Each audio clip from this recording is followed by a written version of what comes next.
She cheated with my dad while pretending to be my mom's best friend. So I called her out to her face. Was I wrong? Or did she deserve every word I said? The whole family went silent, and now everyone's taking sides. The afternoon sun cast a warm glow through the kitchen window, but the air inside had tension. 16-year-old Leo washed the last of the dinner dishes with a heavy sigh. His sister, Lily, peered at him over her book, her eyes filled with a silent plea for him to leave the room. The smell of apple pie lingered from an hour ago, but the sweetness had long been overshadowed by the bitter argument that had unfolded between Leo and their stepmother, Haley.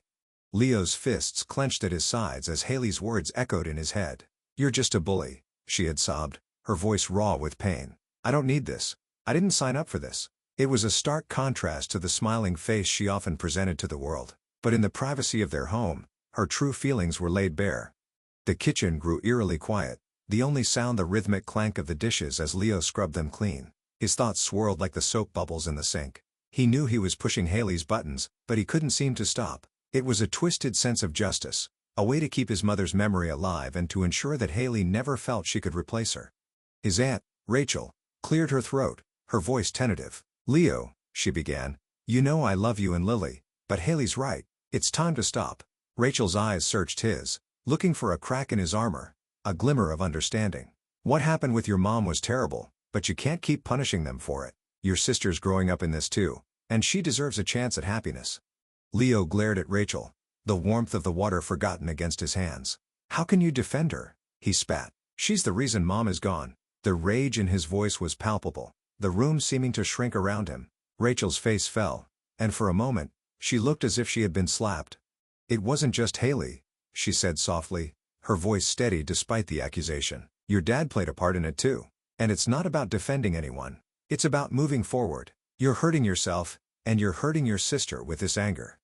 Leo felt a pang of guilt stab at his heart. Rachel was the only parental figure who had been consistently in their lives since their mother's death. She had picked up the pieces, held them together, and loved them unconditionally. But his anger was a living, breathing creature, demanding to be fed. "What do you want from me?" he asked, his voice strained. "I can't just forget what they did. How can I trust them?" Rachel stepped closer, placing a gentle hand on his shoulder. "I'm not asking you to forget," she said, her eyes filled with empathy. "But maybe it's time to let go of the anger. It's like a poison, Leo. It's eating away at you. And it's not going to bring your mom back." Leo's eyes burned as he stared out the window, the setting sun casting long shadows across the lawn. He knew Rachel was right, but the thought of forgiving them, of letting go of the anger, felt like a betrayal to his mother's memory. He took a deep breath, the weight of her words settling in his chest like a stone. He turned to face Haley, who was now sitting at the table, her head in her hands. She looked up at him, her eyes red-rimmed and swollen. "I'm sorry," he murmured, the words feeling foreign on his tongue. "I just miss her so much." Haley's expression softened, a hint of understanding flickering across her features. "We all do," she said, her voice small. "But maybe it's time we try to be a family again, for the sake of the family we have now." Leo felt the fight leave him. He knew Rachel and Haley were right. He couldn't keep living in the past, using his pain to lash out. It was time to find a way to move forward, even if it meant letting go of some of his resentment. "Okay," he said finally. "Okay." And with that, he turned off the water and dried his hands, ready to face whatever the future held. Whether he could truly forgive Haley remained to be seen, but for now, he would try. For Lily's sake, if nothing else. Haley took a shaky breath, looking up at him with a tentative smile. "Thank you," she murmured. "I know it's not easy." Rachel cleared her throat, a hint of a smile playing on her lips. "Why don't we sit down?" she suggested, gesturing towards the living room. "We have a lot to talk about."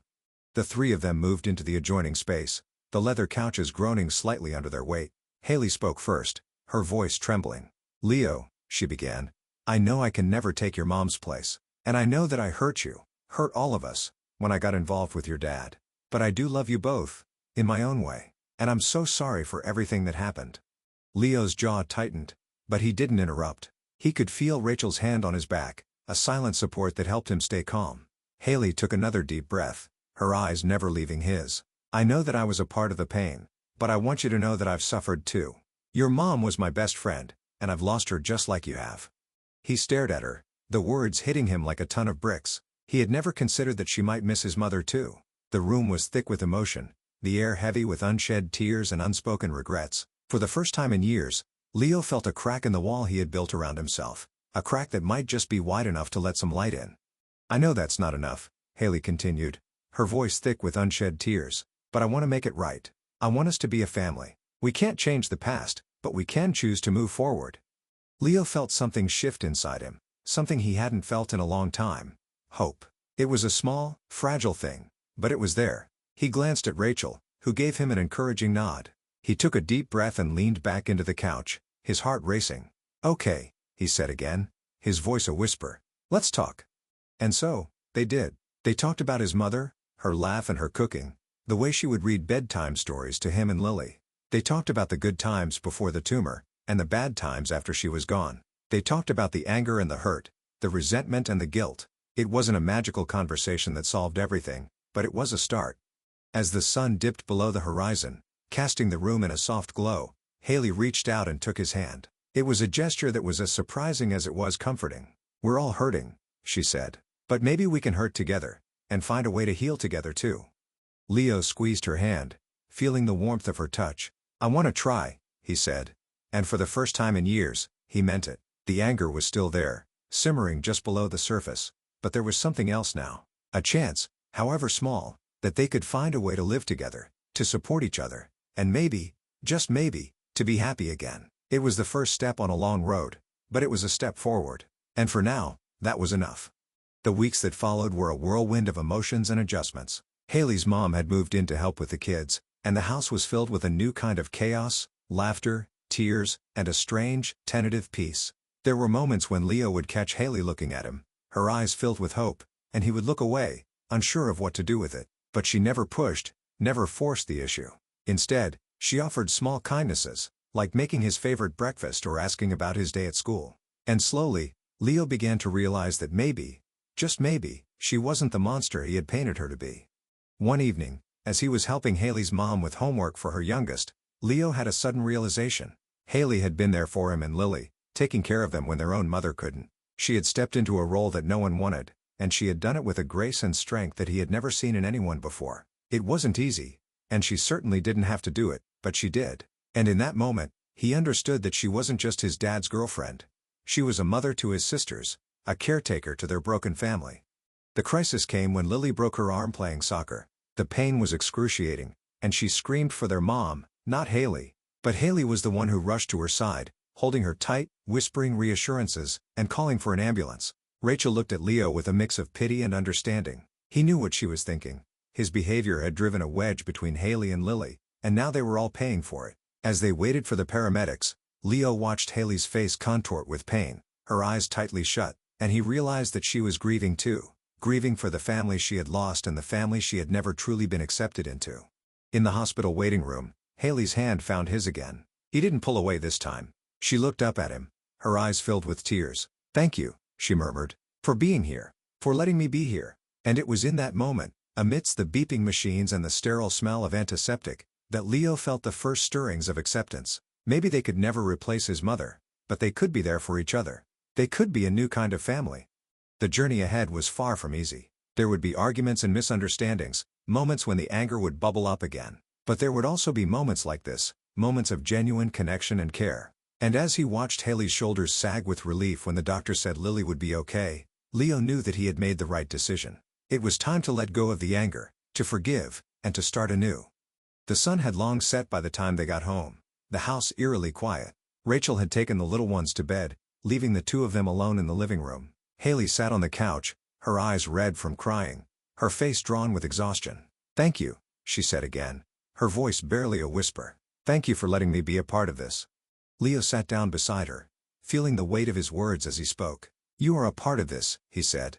"You're not just my dad's wife. You're their mom." He paused, swallowing hard. "And maybe, with time, I could see you as something more." It wasn't full forgiveness, not yet, but it was a start.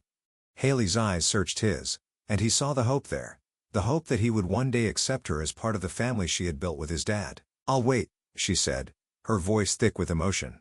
"As long as it takes." They sat there in silence for a while, the air between them charged with the promise of a future they hadn't dared to dream of before. It was a future filled with challenges, but also with the possibility of healing and love. And as the moon cast a soft glow through the windows, Leo felt something shift in him, something that had been stuck in a dark corner for far too long. Maybe, just maybe, they could all find their way back to the light. Days turned into weeks, and the house slowly started to feel like a home again. Haley took over more of the parental responsibilities, her love for the children growing with each passing moment. And as the seasons changed, bringing with them a new school year, Leo found himself opening up to her more and more. It was as if a dam had broken, releasing the river of anger that had been trapped inside him for so long. One afternoon, while cleaning out his mom's old office, he stumbled upon a dusty shoebox tucked away in the back of the closet. Inside, he found a letter, the envelope addressed to him in his mother's familiar handwriting. His heart pounded as he opened it, the paper feeling fragile and precious in his hands. The words she had written so long ago spoke of her fears and her love, and as he read, he discovered something he had never known. Haley had been there for her, supporting her through the darkest days of her illness, even when she had pushed everyone else away. She had been the one to sit with her, to hold her hand when she was scared, and to promise that she would take care of Leo and Lily if she didn't make it. The revelation hit him like a punch to the gut. His mother had trusted Haley, had confided in her, had loved her, and in the depths of his anger, he had vilified her without ever truly knowing her heart. He sat on the floor, the letter clutched to his chest, as tears streamed down his face. It was a moment of profound understanding, a moment that changed everything. He found Haley in the kitchen, her hands busy with dinner preparations, humming a tune that their mother used to sing. He approached her, his voice thick with emotion. "I found a letter," he began, his voice trembling. "From Mom. She talked about you. You were there for her, even when she was so sick." Haley's eyes widened, a mix of surprise and fear flitting across her face. "What did it say?" she whispered, her knuckles white as she gripped the countertop. Leo took a deep breath, the words feeling like a balm to his soul. "It said that you promised to take care of us," he said, his voice choking up, "and that she knew we'd be okay with you." The kitchen fell silent, the only sound the sizzle of the pans on the stove. Haley's shoulders slumped, and she turned to face him, her eyes brimming with tears. "I did," she murmured. "I promised her that I would." They stood there for what felt like an eternity, the weight of the past heavy between them. And then, with a sudden sureness that took even him by surprise, Leo stepped forward and wrapped her in a hug. It was awkward and unfamiliar, but it was also filled with a warmth and acceptance that had been missing for too long. "Thank you," he said, his voice muffled against her shoulder. "Thank you for keeping your promise." Haley's arms tightened around him, and he felt her tremble with relief. "I'm sorry," she whispered, "for everything." Leo pulled back, wiping at his eyes. "I know," he said, "and I'm sorry too, for not seeing you sooner." In that moment, the anger and resentment that had been festering for so long began to dissipate. It was replaced by a newfound respect, a tentative acceptance that grew stronger with each shared smile and stolen glance. They weren't the same family they had been, but they were a family nonetheless, a patchwork of love and loss, stitched together by the threads of time and a promise made in the darkest of hours. The dinner that night was filled with more conversation than they had shared in years. It was the start of a new chapter in their lives, one where the specter of the past didn't loom quite so large. And as they laughed and talked, the house felt alive again, filled with the kind of warmth that only a mother's love could bring. And even though she wasn't there in the flesh, Leo knew that his mother's spirit was with them, smiling down on the family she had left behind, proud of the way they were slowly learning to love each other again. The idea of the book club came to Leo a few days later as he was sorting through his mother's old things in his room. He found a stash of her favorite books, their pages yellowed with time but their stories as vivid as ever. He remembered the nights she had read to him and Lily, her voice soothing them to sleep with tales of adventure and magic. And it struck him, what better way to keep her memory alive than by sharing those stories with Haley? So, one evening after the little ones were tucked into bed, Leo approached Haley with a stack of books in his hands. "I found these," he said, his voice hopeful. "Mom's favorites. I thought maybe we could start a book club. Just us." Haley's eyes lit up, and she took the books from him, her fingers tracing the familiar spines. "I'd love that," she said, her smile genuine. "It's like she's with us in a way." And so, they did. Every other night the three of them would gather in the cozy corner of the living room that had once been their mother's reading nook, the warm light from the lamp casting shadows on the walls. They took turns reading out loud, their voices weaving in and out of the stories that had been a part of their lives for so long. It was a strange kind of therapy, one that brought them closer together as they discovered new layers of meaning in the tales that had shaped their mother's soul. Lily, ever the peacemaker, was the first to open up, her eyes sparkling with excitement as she spoke of her favorite parts of the stories. Haley listened with rapt attention, her own memories of their mother's laughter and gentle guidance flooding back. And Leo, though slower to come around, found himself drawn into the world of their mother's imagination. The anger that had consumed him for so long slowly giving way to something softer, something that felt suspiciously like hope. The books became their bridge, a way to connect with each other and with the woman they had lost. They talked about the characters as if they were old friends, and in a way, they were. Each page turned was a step closer to healing. Each laugh shared a piece of themselves that they had thought was gone forever. And as they read, they found themselves sharing more than just words on a page. They talked about their mother, their memories of her, and the pain of losing her so young. They talked about the anger and the guilt and the fear that had shaped their lives since she had passed. And for the first time in years, it felt like they were a family again, united by the love of a woman who had been taken from them too soon. The book club became a sacred space, a place where they could be themselves, where the toxic legacy of their father's affair was put aside in favor of the love that had been born from their mother's heart.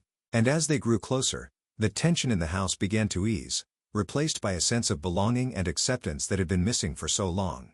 But it wasn't just the books that brought them together. It was the way Haley would tuck a strand of hair behind Lily's ear just like their mother used to do, the way she would laugh at Leo's terrible jokes, the way she would sit with them in silence when the pain was too much to bear. It was in the little things, the everyday moments, that Leo began to see Haley not just as the woman who had stolen his father, but as the woman who had been there for their mother, who had held her hand through the worst of times, and who had promised to love and protect her children. It wasn't a perfect relationship, far from it, but it was a start. And as they sat there, surrounded by the stories that had once been their mother's, it was clear that they had found a way to move forward, to find a new kind of family in the most unexpected of places.